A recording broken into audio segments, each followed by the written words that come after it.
সরকারি জিলুর রহমান মহিলা কলেজ কর্তৃক অনলাইন ভিত্তিক ক্লাসে আমি মোসাম্মদ আয়েশা রহমান শিক্ষার্থীদের অভিনন্দন। শিক্ষার্থীরা আজ অনার্স দ্বিতীয় বর্ষে গাণিতিক অর্থনীতির ষষ্ঠ অধ্যায় অর্থাৎ একমাত্রিক কার্যক্রমের সিমপ্লেক্স পদ্ধতির সর্বনিম্ন নিয়মটি নিয়ে আলোচনা করব। শিক্ষার্থীরা আমি গত ক্লাসে তোমাদেরকে দেখিয়েছিলাম কিভাবে সিমপ্লেক্স পদ্ধতিতে সর্বোচ্চ নিয়মটি সমাধান করতে হয়। আমরা জানি একমাত্রিক কার্যক্রমটিতে তিনটি পদ্ধতি লক্ষ্য করা যায়, জ্যামিতিক পদ্ধতি, সিমপ্লেক্স পদ্ধতি এবং দ্বৈত পদ্ধতি। এই তিনটি পদ্ধতির মধ্যে বিভিন্ন পরীক্ষায় লক্ষ্য করা যায় সিমপ্লেক্স পদ্ধতিটি বেশি লক্ষণীয়। তাই আমরা গত ক্লাসে সিমপ্লেক্স পদ্ধতির মাধ্যমে একমাত্রিক কার্যক্রমটি কিভাবে সমাধান করা যায় সর্বোচ্চ নিয়মে তা দেখিয়েছিলাম। আর আজকে আমি তোমাদেরকে দেখাবো কিভাবে সর্বনিম্ন পদ্ধতিতে একমাত্রিক কার্যক্রমটি সিমপ্লেক্স পদ্ধতির মাধ্যমে সমাধান করা যায়। শিক্ষার্থীরা তোমরা বোর্ডে লক্ষ্য করো, একমাত্রিক কার্যক্রমটি সিমপ্লেক্স পদ্ধতিতে সমাধান করার জন্য বলছে। সমীকরণগুলো কি নির্দেশ করে? সমীকরণগুলো নির্দেশ করতেছে এখানে এটি একটি সর্বনিম্নকরণ। তো সর্বনিম্নকরণের নিয়মে অগ্রসর হতে হলে আমাদেরকে প্রথমে কি করতে হবে? প্রথমে লিখতে হবে দেওয়া আছে উক্ত সমীকরণগুলো লিখতে হবে। লেখার পর আমরা কি লিখব?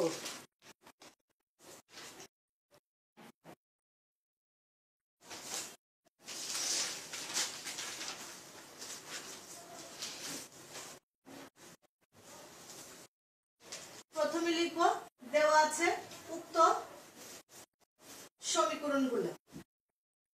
পরে আমরা লিখব সিমপ্লেক্স পদ্ধতিতে সমাধান করতে নিম্নরূপে অগ্রসর হয়। সিমপ্লেক্স পদ্ধতিতে সমাধান করতে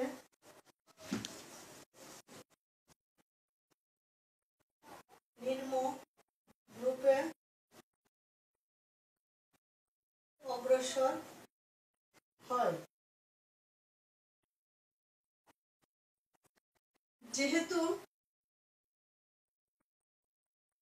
এটি একটি সর্বনিম্নকরণ সমস্যা, সেহেতু আমরা মনে করি বা ধরে লিখব, মনে করি উদ্বৃত্ত চলক। যদি সর্বনিম্ন হয় তাহলে লিখব উদ্বৃত্ত চলক, আর যদি সর্বোচ্চ হয় তাহলে আমরা গত ক্লাসে দেখেছিলাম কি লিখতে হয়? ঘাটতি চলক। মনে করি উদ্বৃত্ত চলক সমূহ, উদ্বৃত্ত চলক সমূহ। আমাদের সমীকরণ এখানে কয়টা? দুইটা। যদি দুইটা হয় তাহলে হবে L1 এবং L2, আর যদি তিনটা হয় তাহলে হবে L1, L2 এবং L3। তাহলে আমরা এখানে কি লিখব? মনে করি উদ্বৃত্ত চলক সমূহ L1 এবং L2। আর যদি এটি সর্বোচ্চকরণ সমস্যা হতো তাহলে আমরা লিখতাম মনে করি ঘাটতি চলক সমূহ S1, S2। এখন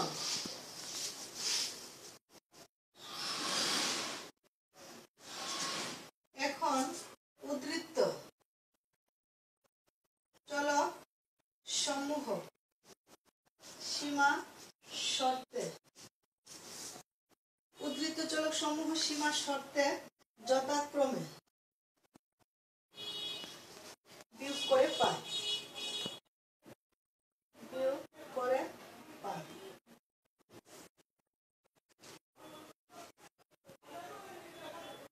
যদি ঘাটতি চলক হতো তাহলে আমরা সীমা শর্তে কি লিখতাম? যোগ করে সমতা এনে পাই লিখতাম। আর যদি এটা উদ্বৃত্ত চলক হওয়ার কারণে এখানে আমরা কি লিখছি? বিয়োগ করে সমতা এনে পাই, বিয়োগ করে সমতায় এনে পাই।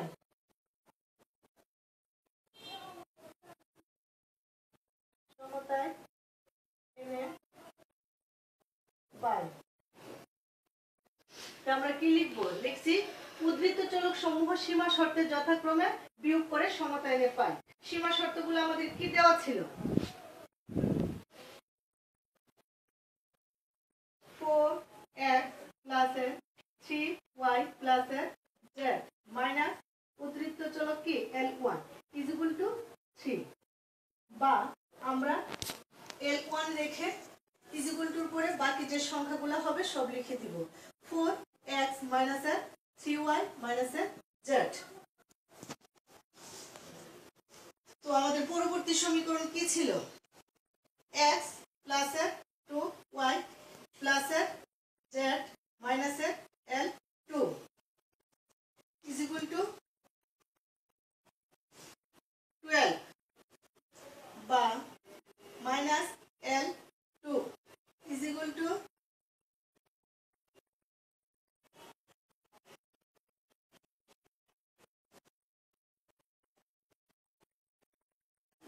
এখানে হবে 6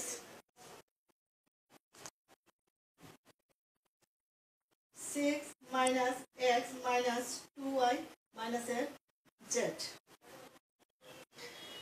তো আমাদের দুটি সমীকরণ ছিল, একটি ছিল 4x প্লাস এর 3y প্লাস এর z মাইনাস এর l1 is equal to 3। তো আমরা মাইনাস l1 রেখে is equal to পরে বাকি সংখ্যাগুলো লিখে দিব। আর আমাদের দ্বিতীয় সমীকরণটা কি ছিল? x প্লাস এর 2y প্লাস এর z মাইনাস এর কি হবে l2 is equal to 6 বা minus l2 is equal to 6 minus এর x মাইনাস এর 2y মাইনাস এর z। এখন আমরা এগুলোকে কি করব? ম্যাট্রিক্স আকারে সাজানোর জন্য ম্যাট্রিক্স আকারে লেখার জন্য প্রথমে এগুলোকে কি করে নিব? সাজিয়ে নিব। তো সাজাতে গেলে আমাদেরকে প্রথমে কি করতে হবে? মূল অপেক্ষক আমাদের কি ছিল? সুতরাং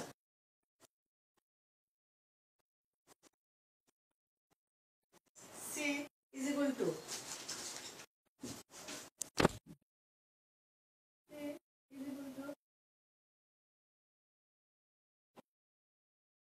স্থির মান মূল সমীকরণে ছিল না, সেজন্য হবে 0 plus 5x plus 7y plus 2z minus আমাদের l1 এর মান কি ছিল? 6 minus 4x minus 3y minus z। আমাদের l2 এর মান হলো কি? 6 minus x minus 2y minus z। এখন আমরা এগুলোকে কি করব? ম্যাট্রিক্স সারণীর ভিতরে বসাবো। তো ম্যাট্রিক্স সারণীর ভিতরে বসাতে গেলে আমাদের কি লিখতে হবে? ম্যাট্রিক্স সারণী 1। তাহলে আমরা কি লিখব? প্রথমে একটি বক্স বানিয়ে নিব।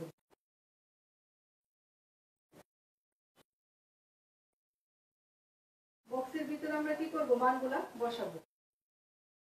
0 3 6 x এর মান হলো 5 মাইনাস 4 মাইনাস 1, y এর মান হলো প্লাস 7 মাইনাস 3 মাইনাস 2, z এর মান হলো প্লাস 2 মাইনাস 1 মাইনাস 1। আর আমাদের এখানে ইংরেজি অক্ষরগুলো কি ছিল? c is equal to minus l1 minus l2।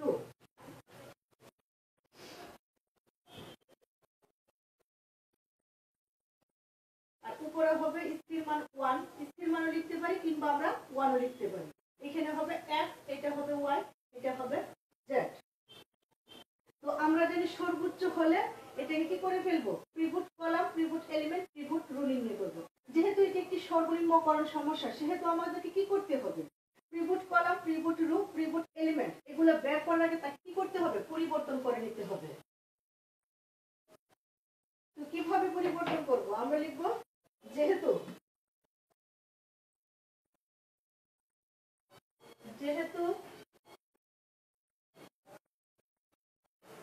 সর্বনিম্নকরণ সমস্যা, সেহেতু পরিবর্তন করে পাই। পরিবর্তন করে পাই অর্থাৎ আমরা এই সারিটাকে কিসে লিখবো? কলামে লিখবো। সারিটা যদি কলামে লিখি তাহলে আমাদের কি হয় তোমরা লক্ষ্য করো।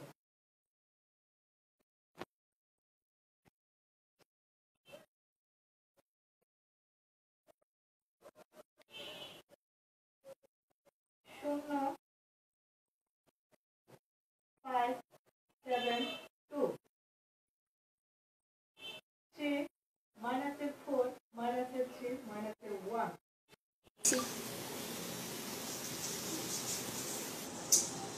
3 minus 4 minus 3 minus 1 আমরা তৃতীয় সারিটাকে কিসে লিখব কলামে লিখব 6 minus 1 minus 2 minus 1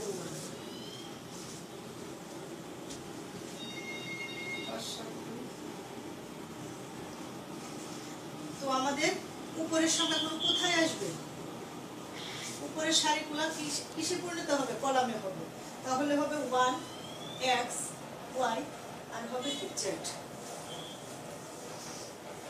আর কলামের সংখ্যাগুলো কিসে লিখব সারিতে লিখব c minus l1 minus l2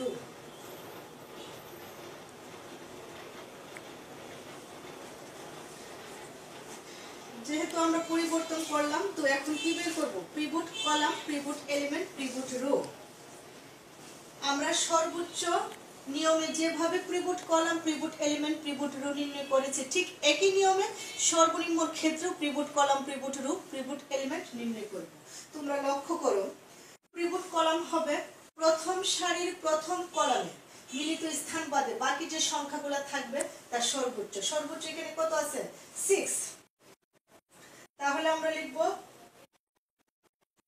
pivot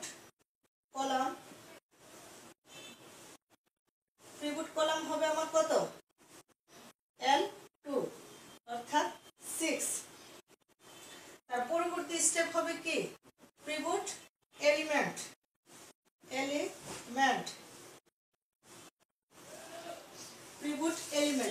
pivot element আমরা নির্ণয় করব প্রথম সারির প্রথম কলামে মিলিত স্থান বাদে প্রথম কলামে যে বাকি সংখ্যাগুলো থাকবে ওই সংখ্যাগুলো দিয়ে যে সারিটা আমরা যে কলামটা আমরা আন্ডারলাইন করলাম ওই কলামটা দিয়ে কি করব বাদ দিব প্রথম সংখ্যাটা বাদে তাহলে কি হবে 5 বাই মাইনাস 1 आंसर হবে 5 আবার 7 বাই মাইনাস 2 आंसर হবে 3.5 আবার 2 বাই মাইনাস 1 আমাদের आंसर হবে 2 এই তিনটি যে মান বের হয়েছে এই তিনটি মানের মধ্যে সর্বনিম্ন মান কত 2 যেহেতু সর্বনিম্ন মান 2 এই 2 আমরা এই কলামে কি দিয়ে পেয়েছি -1 তাই -1 হবে আমাদের স্টার চিহ্নের সংখ্যা অতএব আমরা পিভট এলিমেন্ট কি পেলাম অতএব পিভট এলিমেন্ট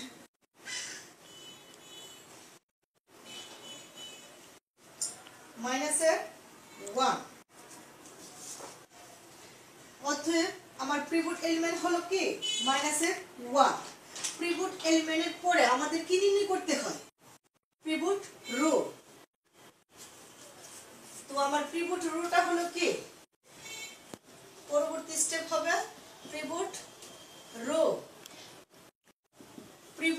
হবে এখানে যে ইংরেজি অক্ষর থাকবে তাহলে ইংরেজি অক্ষরটা এখানে কি জেড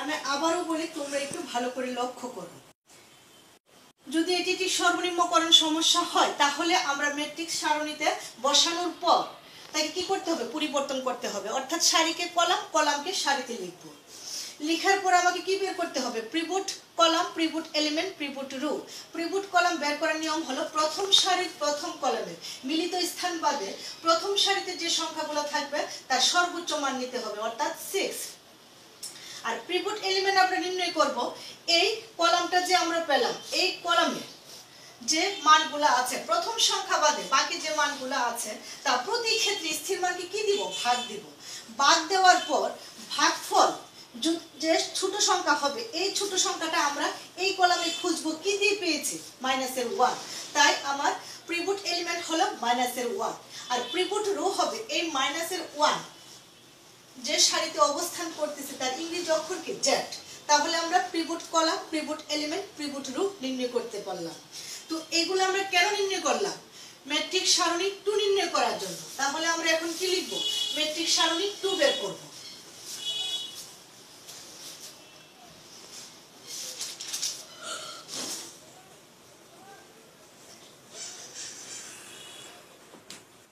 ম্যাট্রিক্স সারণী 2, ম্যাট্রিক্স সারণী 2। ম্যাট্রিক্স সারণীর মধ্যে কিসের মানগুলো বসাতে হবে? ম্যাট্রিক্স সারণীর 1 এর মধ্যে যে মানগুলো ছিল অর্থাৎ প্রথম সারির প্রথম কলাম 11, প্রথম সারির দ্বিতীয় কলাম অর্থাৎ 12, 13, অনুরূপভাবে 21, 22, 23, অনুরূপভাবে 31, 32, 33, 41, 42, 43। তাহলে আমরা কি বের করব? এখানে এই মানগুলো বসানোর জন্য আমাকে কি করতে হবে? প্রথম সারির প্রথম কলাম অর্থাৎ 11 বের করতে হবে। 11 এর মানটা কিভাবে বের করব? প্রথম সারির প্রথম কলামের মিলিত স্থান কি? 0 মাইনাস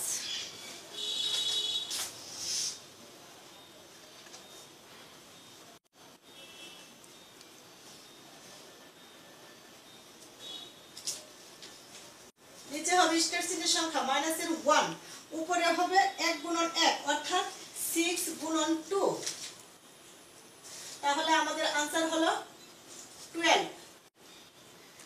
অনুরূপভাবে 12 আমরা কিভাবে বের করব? প্রথম সারির দ্বিতীয় কলাম অর্থাৎ মিলিত স্থান হলো 3, সূত্রের মাইনাস, নিচে হবে স্টার চিহ্নের সংখ্যা মাইনাসের 1, উপরে লিখব 1 গুণন 2, 1 গুণন 2 অর্থাৎ 6 গুণন মাইনাসের 1, 6 গুণন মাইনাসের 1। তাহলে আমাদের आंसर হলো মাইনাসের 3। অনুরূপভাবে আমরা প্রথম সারির তৃতীয় কলাম বের করব। প্রথম সারির তৃতীয় কলাম, এটা সারি, আমরা যে সারি এবং কলাম আন্ডারলাইন করলাম তার ভিতরে, আমরা যে সারি এবং কলাম আন্ডারলাইন করলাম তার ভিতরে যদি মানগুলো হয় তাহলে বের করতে হয় শুধুমাত্র মিলিত স্থান হবে উপরে আর নিচে হবে স্টার চিহ্নের সংখ্যা মাইনাসের 1। কাটাকাটি করলে হবে মাইনাসের 6। অনুরূপভাবে আমরা কি বের করব? দ্বিতীয় সারির প্রথম কলাম অর্থাৎ 21, মিলিত স্থান আমাদের কত? 5, সূত্রের মাইনাস, নিচে হবে স্টার চিহ্নের সংখ্যা মাইনাসের 1, 2 গুণন 2 1 2 1 2 1 যদি হয় 2 1 2 1 যদি হয় তাহলে হবে মাইনাসের 1 গুণন 2, মাইনাসের 1 গুণন 2, তাহলে তার आंसर হইতেছে 3। তো দ্বিতীয় সারির দ্বিতীয় কলাম অর্থাৎ 22 আমরা কিভাবে বের করব? মিলিত স্থান মাইনাসের 4, সূত্রের মাইনাস, নিচে হবে স্টার চিহ্নের সংখ্যা মাইনাসের 1, তৃতীয় সারির দ্বিতীয় কলাম অর্থাৎ মাইনাসের 1 গুণন মাইনাসের 1। রেজাল্ট হবে আমাদের মাইনাসের 3। অনুরূপভাবে আমরা কি বের করব? দ্বিতীয় সারির তৃতীয় কলাম, এটা যে সারি এবং কলাম পেয়েছিলাম তার ভিতরে যদি তাই হয় তাহলে উপরে হবে কি? মাইনাসের 1, নিচে হবে স্টার চিহ্নের সংখ্যা মাইনাসের 1, কাটাকাটি করলে হবে 1। তাহলে আমরা যে মানগুলো পেলাম এটা এখানে বসাই।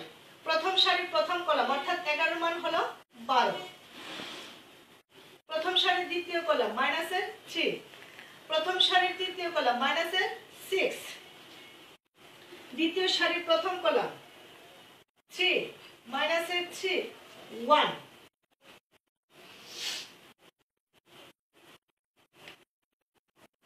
মাইনাসের 3 মাইনাসের 6 3 মাইনাসের 3 1। অনুরূপভাবে আমরা আবারও বের করব কি? তৃতীয় সারির প্রথম কলাম অর্থাৎ 31, মিলিত স্থান হবে 7, সূত্রের মাইনাস, নিচে হবে স্টার চিহ্নের সংখ্যা মাইনাসের 1, 3 গুণন 1 3 গুণন 1 অর্থাৎ মাইনাসের 2 গুণন হবে মাইনাসের 2 গুণন হবে 2,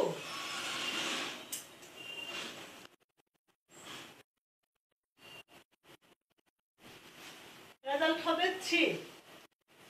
তৃতীয় সারির দ্বিতীয় কলাম, তৃতীয় সারির দ্বিতীয় কলাম, তৃতীয় সারির দ্বিতীয় কলাম মাইনাসের 3, সূত্রের মাইনাস, নিচে হবে মাইনাসের 1,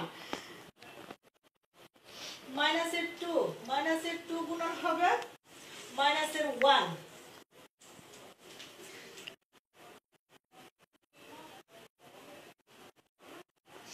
রেজাল্ট হবে আমাদের 1। তৃতীয় সারির তৃতীয় কলাম অর্থাৎ আমাদের বক্সের ভিতরে যদি হয়, অর্থাৎ সারি এবং কলামের ভিতরে যদি হয়, তাহলে উপরে হবে মিলিত স্থান, নিচে হবে স্টার চিহ্নের সংখ্যা মাইনাসের 1, কাটাকাটি করলে হবে 2,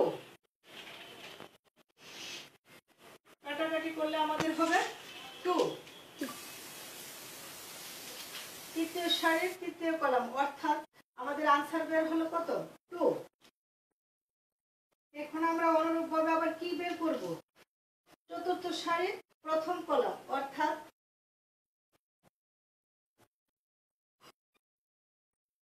41 ইজ ইকুয়াল টু কি লিখব? যেহেতু এটি সারির ভিতরে, তাহলে আমাদের মিলিত স্থান হবে 2, নিচে হবে স্টার চিহ্নের সংখ্যা মাইনাসের 1, কাটাকাটি করলে কি হবে? মাইনাসের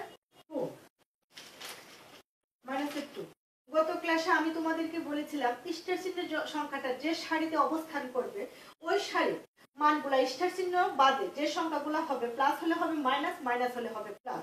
তাই এখানে যেহেতু মাইনাসের 2, তাহলে আমাদের স্টার চিহ্ন সারিতে অবস্থান করার কারণে এটি কি হবে? প্লাসের 2 হয়ে যাবে, প্লাসের 2। অনুরূপভাবে আবারও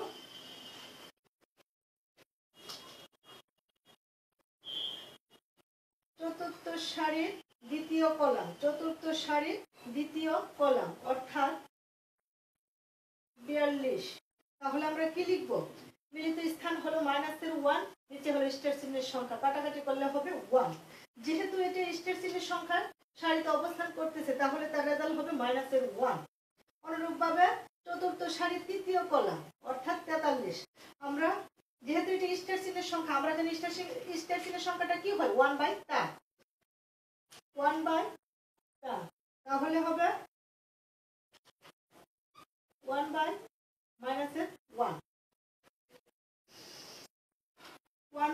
স্টার চিহ্নের সংখ্যা, তাহলে স্টার চিহ্নের সংখ্যা কি ছিল? মাইনাসের 1। তো কাটাকাটি করলে কি বের হবে? মাইনাসের 1। স্টার চিহ্নের সংখ্যা যে রেজাল্ট হবে তাই থাকবে, ওই চিহ্নে কি হবে না? কোনো পরিবর্তন হবে না। তাহলে আমরা এখন কি পেলাম? তৃতীয় সারির প্রথম কলাম অর্থাৎ 31 এর মান পেলাম 3, 32 এর মান পেলাম আমরা 1, 33 এর মান পেলাম আমরা 2, 41 এর মান পেলাম আমরা 2, মাইনাসের 1, মাইনাসের 1।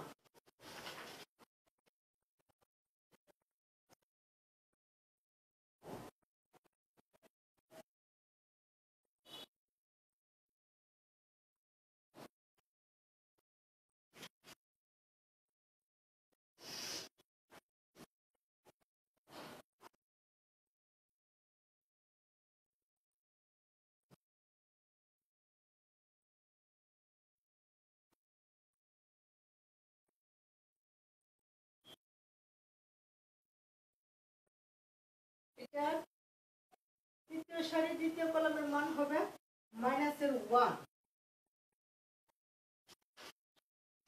আর তৃতীয় সারির তৃতীয় কলামের মান হবে 2।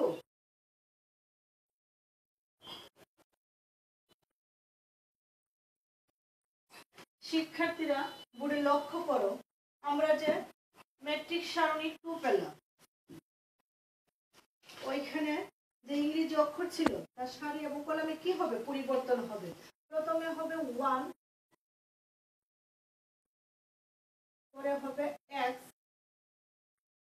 y, l, 2, কিন্তু মাইনাস চিহ্ন যেভাবে ছিল ওইভাবে নিচে থেকে যাবে। c is equal to minus l1 is equal to minus z, minus z। শিক্ষার্থীরা তোমরা বোর্ডে ভালো করে লক্ষ্য করো, প্রথম সারির প্রথম কলামে মিলিত স্থান বাদে বাকি যে সংখ্যাগুলা রয়েছে ওই সারিতে সবগুলো মান কি বের হয়ে গেছে? মাইনাসের। সেজন্য আমরা কোথায় চলে যেতে পারবো? সমাধানে চলে যেতে পারবো। যদি প্রথম সারির প্রথম কলামের মিলিত স্থান বাদে বাকি যে সংখ্যাগুলো থাকবে তা যদি কোনো একটু প্লাসের হতো, তাহলে পুনরায় আমাকে আবারও pivot column, pivot element, pivot rho নির্ণয় করতে হতো। তাহলে আমরা কোথায় চলে যাব? এখন সরাসরি আনসারে চলে যাব। তো আমাদের আনসারটা কি হলো?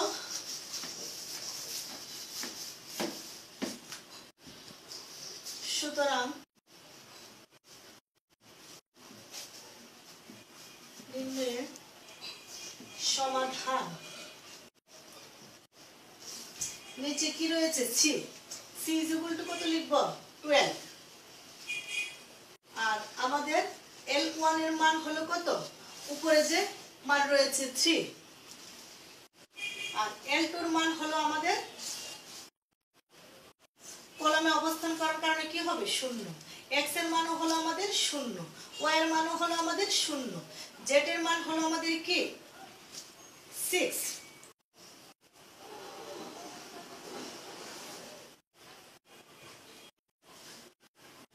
আমরা নিচে সি L1 Z এই মানগুলো কোনগুলো হবে? উপরে যে সংখ্যাগুলো থাকবে তা হবে। এই মাইনাসে মাইনাসে কি চলে যাবে? প্লাস হয়ে যাবে। তাহলে আমাদের L1 এর মান হলো শুধুমাত্র 3 এবং Z এর মান হলো শুধুমাত্র 6, আর এই পাশে যে সংখ্যাগুলো থাকবে তার মানগুলো কি হবে? 0 হবে।